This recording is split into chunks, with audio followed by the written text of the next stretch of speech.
We did the commentary for the DVD today, Alex, Bob, and I, and in watching it, what was so funny was seeing when Josh, when Walter was proposing doing this sort of shared consciousness thing and giving Olivia LSD, and you were basically saying everything that we were thinking as the audience, which is this is fucking insane.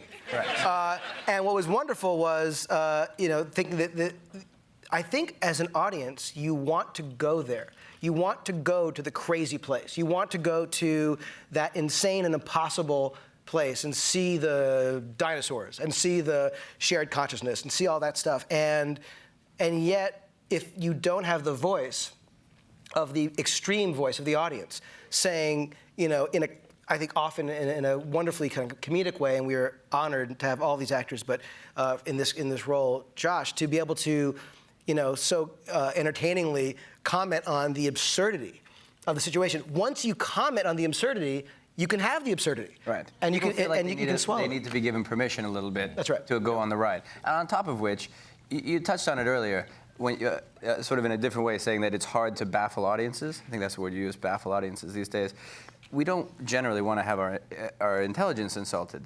And one of the things that I think is so interesting, this time around for me being on TV, I was just barely on the cusp of the internet age when we were Felicity Dawson's Creek era. But people have a chance to really disseminate ideas amongst themselves now. So if you give them permission, look, these people believe in this world. Go with us for the ride. Anything that needs to be parsed in any story is instantly talked about between the fan base. And that, I think, is the most amazing part of being on a TV show now that finds an audience as opposed to a TV show before, is that people can really have a chance to really, really dive into it. Yeah. Meaning they call us on our bullshit? Well, yeah, and and they should. I would rather be a part of a show that aims for best ever and comes in second best ever than aims for mediocrity and achieves its goal. And that's, I think, a lot of what television does, is because, well... Very nice, Joe. Very nice, man. Yeah. And that's what, to answer your original question, what was so great, part of the...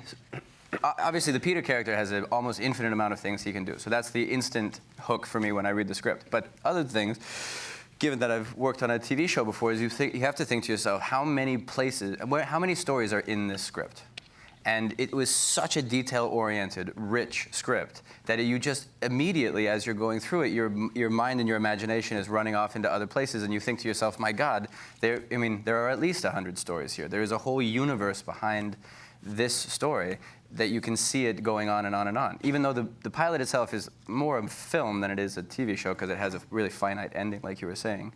But all those little ideas are laid in, But that whole speech that you have with Broyles, which I love, about Pandora's box, I think that's the perfect metaphor for the show. It's Pandora's box. Who knows how many monsters come out? Once it's open, you can't close it again. And that's my spiel.